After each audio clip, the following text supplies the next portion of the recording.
Hi friends, ಇವತ್ತಿನ video ಮೂಲಕ ನುಗ್ಗೆಕಾಯಿ ಸಾಂಬಾರು ಯಾವ ರೀತಿ ಮಾಡೋದು ಅಂತಂದ್ಬಿಟ್ಟು ತೋರಿಸ್ಕೊಡ್ತಾ ಇದ್ದೀನಿ. ಯಾವಾಗಲೂ ನುಗ್ಗೆಕಾಯಿ ಸಾಂಬಾರೇನ ಮಾಡೋದೇ ಅಲ್ವಾ ಅಂತ ಮಾತ್ರ ಅಂದ್ಕೋಬೇಡಿ. ಕೆಲವೊಂದು ಸಿಂಪಲ್ ಇಂಗ್ರೀಡಿಯೆಂಟ್ಸ್ನೊಂದಿಗೆ ಮಾಡುವಂತಹ ರೀತಿ ಆಗಿರ್ಬೋದು, ಹಾಗೆಯೇ ಹಾಕುವಂತಹ ಇಂಗ್ರೀಡಿಯೆಂಟ್ಸ್ ಇರ್ಬೋದು, ಅದರಲ್ಲೇ ಡಿಫ್ರೆಂಟ್ ಟೇಸ್ಟ್ ಅನ್ನೋದು ಬರುತ್ತೆ ನುಗ್ಗೆಕಾಯಿ ಸಾಂಬಾರಂತೂ. ಸೊ ಈ ವಿಧಾನದಲ್ಲಿ ನಾನು ಹೇಳಿರುವಂತಹ ಕೆಲವೊಂದು ಸಿಂಪಲ್ ಟಿಪ್ಸ್ ಆ್ಯಂಡ್ ಇಂಗ್ರೀಡಿಯೆಂಟ್ಸ್ನೊಂದಿಗೆ ಈ ನುಗ್ಗೆಕಾಯಿ ಸಾಂಬಾರನ್ನ ಟ್ರೈ ಮಾಡಿ ನೋಡಿ. ತುಂಬ ಅಂದರೆ ತುಂಬಾ ಚೆನ್ನಾಗಿರುತ್ತೆ. ಬಿಸಿ ಬಿಸಿಯಾಗಿರುವಂತಹ ರೈಸ್ಗಾಗಿರ್ಬೋದು, ಮುದ್ದೆಗೂ ಅಷ್ಟೇ ತುಂಬ ಚೆನ್ನಾಗಿರುತ್ತೆ. ಖಂಡಿತ ನೀವು ತಪ್ಪದೆ ಈ ವಿಧಾನದಲ್ಲಿ ನುಗ್ಗೆಕಾಯಿ ಸಾಂಬಾರನ್ನ ಟ್ರೈ ಮಾಡಿ ನೋಡಿ. ಸೊ ಬನ್ನಿ, ಇವಾಗ ಲೇಟ್ ಮಾಡ್ದಿರಾ ಈ ನುಗ್ಗೆಕಾಯಿ ಸಾಂಬಾರು ಯಾವ ರೀತಿ ಮಾಡೋದು ಅಂತಂದ್ಬಿಟ್ಟು ನೋಡೋಣ. ಕುಕ್ಕರಲ್ಲಿಗೆ ಅರ್ಧ ಕಪ್ ಆಗುವಷ್ಟು ತೊಗರಿ ಬೇಳೆ ಹಾಕ್ಕೊತಾ ಇದ್ದೀನಿ. ಈ ಬೇಳೆ ಮುಳುಗೋಷ್ಟು ನೀರನ್ನು ಸೇರಿಸ್ಕೊಂಡು 2ರಿಂದ 3 ಸಲ ನೀಟಾಗಿ ವಾಶ್ ಮಾಡ್ಕೋಬೇಕು. ಬೇಳೆನ 1-2 ಸಲ ನೀಟಾಗಿ ವಾಶ್ ಮಾಡ್ಕೊಂಡಿದ್ದಾದಮೇಲೆ ಬೇಳೆ ತಗೊಂಡಿರ್ತಕ್ಕಂಥ ಕಪ್ಪಲ್ಲೇ ನಾನಿಲ್ಲಿ ಅರ್ಧ ಕಪ್ಪು ಬೇಳೆಗೆ 1.5 ಕಪ್ ಆಗುವಷ್ಟು ನೀರು, ಹಾಗೆಯೇ 8ರಿಂದ 10 ಎಸಲಾಗುವಷ್ಟು ಬೆಳ್ಳುಳ್ಳಿನ ಮೇಲ್ಗಡೆ ಸಿಪ್ಪೆ ತೆಗೆದ್ಬಿಟ್ಟು ಹಾಕ್ಕೊಂಡಿದ್ದೀನಿ. ಅರ್ಧ ಟೀ ಸ್ಪೂನ್ ಅರಿಶಿನ, 1 ಟೀ ಸ್ಪೂನ್ ಆಗುವಷ್ಟು ಎಣ್ಣೆನ ಸಹ ಹಾಕ್ಕೊಂಡು ಒಂದ್ಸಲ ಚೆನ್ನಾಗಿ ಮಿಕ್ಸ್ ಮಾಡ್ಕೊಳ್ಳಿ.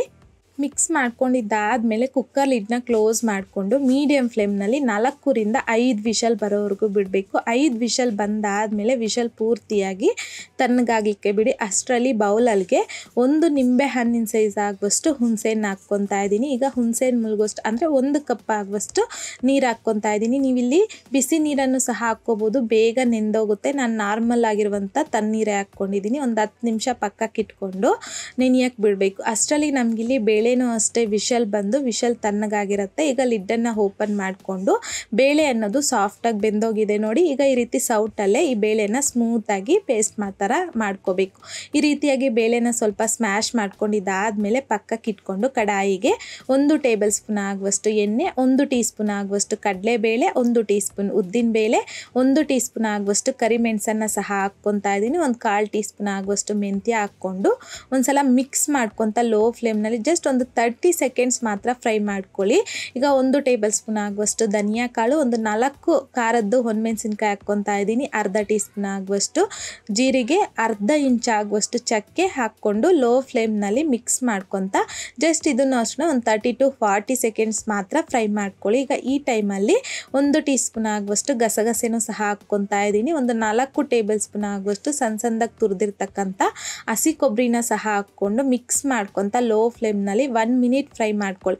ಈ ರೀತಿ ಒಂದೊಂದು ಇಂಗ್ರೀಡಿಯೆಂಟ್ಸ್ನ ಒಂದೊಂದು ವಿಧಾನದಲ್ಲಿ ಹಾಕಿ ಫ್ರೈ ಮಾಡಿಕೊಂಡ್ರೆ ಎಲ್ಲನೂ ಕರೆಕ್ಟಾಗಿ ಫ್ರೈ ಆಗೋಗುತ್ತೆ. ಸೊ ಈ ರೀತಿ ಒಂದು ಮಿಕ್ಸಿ ಜಾರಲ್ಗೆ ತಗೊಂಡು ನೀರನ್ನು ಹಾಕಿ ಸ್ಮೂತಾಗಿ ಪೇಸ್ಟ್ ಮಾಡಿ ಪಕ್ಕಕ್ಕೆ ಇಟ್ಕೊಳ್ಳಿ. ಈಗ ಅದೇ ಕಡಾಯಿಗೆ 2 ಟೇಬಲ್ ಸ್ಪೂನ್ ಆಗುವಷ್ಟು ಎಣ್ಣೆ, 1 ಟೀ ಸ್ಪೂನ್ ಸಾಸಿವೆ, ಅರ್ಧ ಟೀ ಸ್ಪೂನ್ ಜೀರಿಗೆ, 2 ಚಿಟಿಕೆ ಆಗುವಷ್ಟು ಮಾತ್ರ ಹಿಂಗು ಹಾಕ್ಕೊತಾ ಇದ್ದೀನಿ. 2 ಒಣಮೆಣಸಿನ್ಕಾಯಿನ ಸಹ ಹಾಕ್ಕೊಂಡಿದ್ದೀನಿ. ಕರಿಬೇವನ್ನು ಸಹ ಹಾಕ್ಕೊಂಡು ಜಸ್ಟ್ ಲೋ ಫ್ಲೇಮ್ನಲ್ಲಿ ಒಂದ್ಸಲ ಮಿಕ್ಸ್ ಮಾಡ್ಕೊಳ್ಳಿ. ಕರಿಬೇವು ಕ್ರಿಸ್ಪಿ ಆಗುತ್ತೆ. ಇದರಲ್ಲಿಗೆ 3/4 ಕಪ್ ಆಗುವಷ್ಟು ನಾಟಿ ಈರುಳ್ಳಿ ಅಂದರೆ ಸಾಂಬಾರು ಈರುಳ್ಳಿ, ನಾಟಿ ಈರುಳ್ಳಿ ಬರುತ್ತಲ್ವ, ಅದನ್ನು ಮೇಲ್ಗಡೆ ಸಿಪ್ಪೆ ತಗೊಂಡು ಹಾಗೆ ಹಾಕ್ಕೊತಾ ಇದ್ದೀನಿ. 3 ನುಗ್ಗೆಕಾಯಿನ ಮೇಲ್ಗಡೆ ಇರುವಂತಹ ನಾರಿನಾಂಶನ ತಗೊಂಡು ಈ ರೀತಿಯಾಗಿ 2-2ರಿಂದ 3 ಇಂಚಲ್ಲಿ ಕಟ್ ಮಾಡಿಬಿಟ್ಟು ಹಾಕ್ಕೊಂಡಿದ್ದೀನಿ.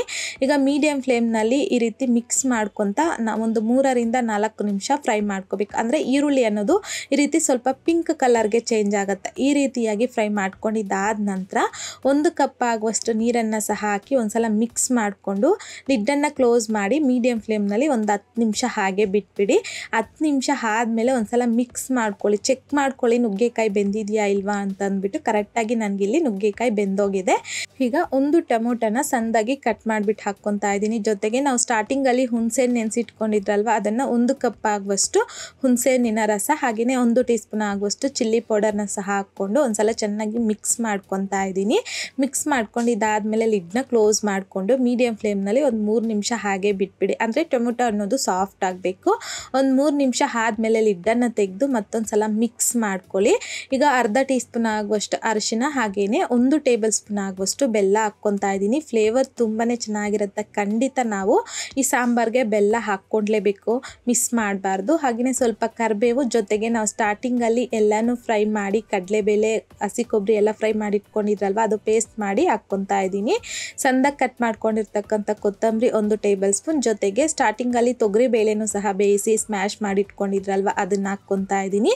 1 ಲೀಟರ್ ಆಗುವಷ್ಟು ನೀರನ್ನು ಸಹ ಹಾಕಿ ಈಗ ಚೆನ್ನಾಗಿ ಮಿಕ್ಸ್ ಮಾಡ್ಕೊಂಬಿಡಿ. ಮಿಕ್ಸ್ ಮಾಡಿಕೊಂಡು ನಾವು ಮೀಡಿಯಂ ಫ್ಲೇಮ್ನಲ್ಲಿ ಈ ಸಾಂಬಾರನ್ನು 15ರಿಂದ 20 ನಿಮಿಷ ಚೆನ್ನಾಗಿ ಕುದಿಸ್ಕೋಬೇಕು. ಆವಾಗಲೇ ನಮಗೆ ಈ ಸಾಂಬಾರ್ ಟೇಸ್ಟ್ ಅನ್ನೋದು ಡಬಲ್ ಆಗುತ್ತೆ. ಸೊ ಎಲ್ಲನೂ ಹಾಕಿದ್ದಾದ ನಂತರ ಸಾಂಬಾರು ಕುದಿಯೋವಾಗ ಟೇಸ್ಟ್ ನೋಡ್ಕೊಳ್ಳಿ. ಖಾರ ಹಾಗೆಯೇ ಸಾಲ್ಟ್ ಏನಾದರೂ ಕಡಿಮೆ ಇದ್ದರೆ ಅಡ್ಜಸ್ಟ್ ಮಾಡಿಕೊಂಡು ಮೀಡಿಯಂ ಫ್ಲೇಮ್ನಲ್ಲಿ ತಪ್ಪದೆ ನಾವು ಈ ಸಾಂಬಾರನ್ನು 15ರಿಂದ 20 ನಿಮಿಷ ಖಂಡಿತ ನಾವು ಚೆನ್ನಾಗಿ ಕುದಿಸ್ಕೋಬೇಕು. ಮಧ್ಯದಲ್ಲಿ ಒಂದು ಸಲ ಮಿಕ್ಸ್ ಮಾಡ್ಕೊಳ್ಳಿ. ಯಾಕೆ ತೊಗರಿಬೇಳೆ ಹಾಕಿರ್ತೀರಲ್ವ, ಹಾಗಾಗಿ ಮಧ್ಯದಲ್ಲಿ ಮಿಕ್ಸ್ ಮಾಡ್ಕೊಳ್ಲಿಲ್ಲ ಅಂತಂದರೆ ತಳ ಅಂಟೋ ಚಾನ್ಸ್ ಇರುತ್ತೆ. ಮಧ್ಯದಲ್ಲಿ 1-2 ಸಲ ಮಿಕ್ಸ್ ಮಾಡ್ಕೊತ ಒಂದು 20 ನಿಮಿಷ ಈ ಸಾಂಬಾರನ್ನು ಚೆನ್ನಾಗಿ ಕುದಿಸ್ಕೊಂಡು ಫ್ಲೇಮ್ನ ಆಫ್ ಮಾಡ್ಕೊಂಬಿಡಿ. ಅಷ್ಟೇ, ಈಗ ತುಂಬಾ ರುಚಿಯಾಗಿರುವಂತಹ ನುಗ್ಗೆಕಾಯಿ ಸಾಂಬಾರು ಅನ್ನೋದು ರೆಡಿಯಾಗೋಗುತ್ತೆ. ಈ ವಿಧಾನದಲ್ಲಿ ಬಿಸಿ ಬಿಸಿಯಾಗಿರುವಂತಹ ರೈಸ್ಗಾಗಿರ್ಬೋದು, ಮುದ್ದೆಗಾಗಿರ್ಬೋದು ತುಂಬ ಚೆನ್ನಾಗಿರುತ್ತೆ. ತಪ್ಪದೆ ಈ ಸೀಸನ್ನಲ್ಲಿ ನಮಗೆ ನುಗ್ಗೆಕಾಯಿನೂ ಸಹ ಜಾಸ್ತಿ ಮಾರ್ಕೆಟಲ್ಲಿ ಸಿಗುತ್ತಲ್ಲ, ತಗೊಬಂದು ಈ ವಿಧಾನದಲ್ಲಿ ನೀವು ನುಗ್ಗೆಕಾಯಿ ಸಾಂಬಾರನ್ನ ಟ್ರೈ ಮಾಡಿ ನೋಡಿ. ಟ್ರೈ ಮಾಡಿದ್ದಾದ ನಂತರ ನಿಮಗೂ ಸಹ ಟೇಸ್ಟ್ ಯಾವ ರೀತಿ ಬಂತು ಅಂತಂದ್ಬಿಟ್ಟು ಮರೀದೆ ನನಗೆ ಕಾಮೆಂಟ್ ಬಾಕ್ಸಲ್ಲಿ ಕಮೆಂಟ್ ಮಾಡಿ, ಲೈಕ್ ಮಾಡಿ, ಶೇರ್ ಮಾಡಿ. ಮತ್ತಷ್ಟು ಈಸಿ ಆ್ಯಂಡ್ ಸಿಂಪಲ್ ಕ್ವಿಕ್ ರೆಸಿಪೀಸ್ಗೋಸ್ಕರ ದಯವಿಟ್ಟು ನೀವಿನ್ನೂ ನಮ್ಮ ಮೇಘಶ್ರೀಸ್ ಕಿಚನ್ ಚಾನಲ್ನ ಸಬ್ಸ್ಕ್ರೈಬ್ ಮಾಡಿಲ್ಲ ಅಂತಂದರೆ ಸಬ್ಸ್ಕ್ರೈಬ್ ಮಾಡಿ.